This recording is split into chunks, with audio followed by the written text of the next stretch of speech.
মওদুদী চিন্তা ও তার ভ্রান্ত আকিদার ভয়াবহ বাস্তবতা।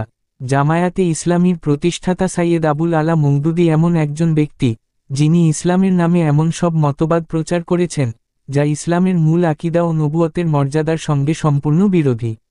তার রচনাসমূহ গভীরভাবে বিশ্লেষণ করলে দেখা যায়, তিনি নবী রাসূল, সাহাবায়ে কিরাম, এমনকি কুরআন শরীফ সম্পর্কেও এমন সব মন্তব্য করেছেন, যা একজন মুসলমানের মুখে আসা সম্ভব নয়।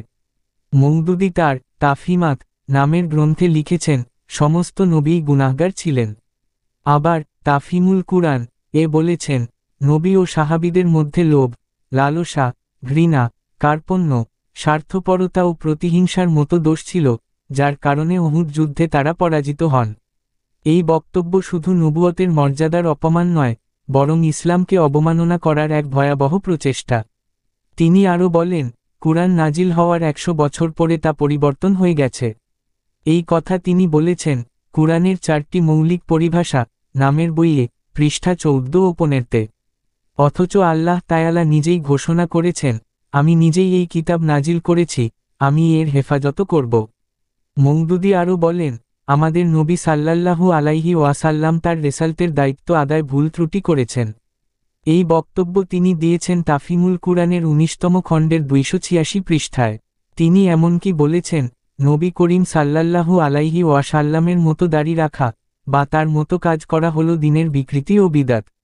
এই কথা তিনি লিখেছেন রাসায়েল ও মাসায়েল নামের বইয়ের প্রথম খণ্ডে, পৃষ্ঠা 182 ও 183-তে। হাদিস সম্পর্কে তিনি বলেন, যদি হাদিস দ্বারা কিছু পাওয়া যায়, তবুও তার সহিহ হওয়ার বিষয়ে দৃঢ় বিশ্বাস রাখা যায় না। এমন বক্তব্য তিনি দিয়েছেন তরজমানুল কুরআন নামের পত্রিকায়। আল্লাহর হুকুম সম্পর্কেও তিনি অবমাননাকর মন্তব্য করেছেন।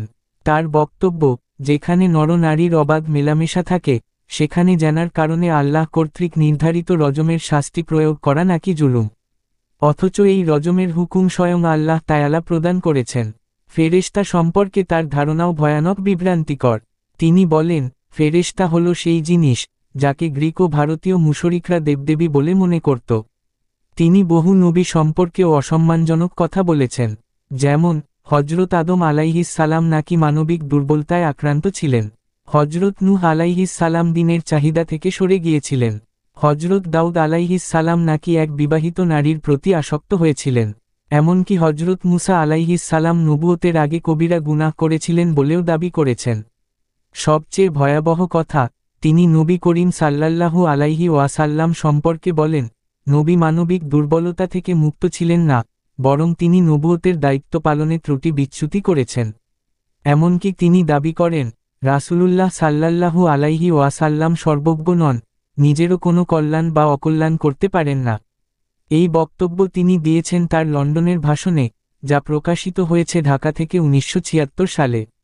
এতেও থেমে থাকেননি। তিনি বলেন, দাজ্জাল কখন, কোথায় আবির্ভূত হবে, তা নাকি রাসূলুল্লাহকে জানানো হয়নি। নবী দাজ্জাল সম্পর্কে যা বলেছেন, তা নাকি কল্পনাপ্রসূত ও অনুমান নির্ভর। মওদুদী সাহাবায়ে কিরাম সম্পর্কেও গভীর অবমাননাকর বক্তব্য দিয়েছেন। তার মতে, হযরত আবু বকর রাদিয়াল্লাহু আনহু খিলাফতের দায়িত্ব পালনে অযোগ্য ছিলেন। হযরত উসমান রাদিয়াল্লাহু আনহুর মধ্যে স্বজনপ্রীতি ছিল। হযরত আলী রাদিয়াল্লাহু আনহু খেলাফতের সময় এমন কিছু কাজ করেছেন, যেগুলো অন্যায় বলা ছাড়া উপায় নেই। এমনকি তিনি হযরত মুয়াবিয়া রাদিয়াল্লাহু আনহুকে স্বার্থবাদী ও অত্যাচারী বলেছেন। এমনকি তিনি দাবি করেছেন, অনেক সাহাবী নাকি মনগড়া হাদিস বর্ণনা করেছেন। কুরআন সম্পর্কে তার ধারণাও সম্পূর্ণ ভ্রান্ত। তিনি বলেন, কুরআনুল করিম নাজাতের জন্য নয়, নিছক হেদায়াতের জন্য। এবং ইসলাম কোনো ধর্ম নয়, বরং এটি জিহাদের নাম। নামাজ কোনো ইবাদত নয়, বরং জিহাদের প্রশিক্ষণ মাত্র। এই সব বক্তব্য প্রমাণ করে, মওদুদী শুধুমাত্র এক ব্যক্তি নন, বরং ইসলামের আচ্ছাদনে ছদ্মবাসী এক ফিতনা। তার বক্তব্য নবুয়তের মর্যাদা ধ্বংস করে, কুরআনের অবিকৃত থাকার নিশ্চয়তা অস্বীকার করে, সাহাবায়ে কিরামকে অপমান করে এবং ইসলামকে বিকৃত করে উপস্থাপন করে। প্রশ্ন হল, এমন ভ্রান্ত, কুফরি ও ইসলাম বিরোধী আকীদা কি কোনো প্রকৃত মুসলমানের পক্ষে গ্রহণযোগ্য হতে পারে? অবশ্যই না। মওদুদী এবং তার অনুসারীরা ইসলামের নাম ব্যবহার করে মানুষের মাঝে বিভ্রান্তি সৃষ্টি করছে যুগের পর যুগ।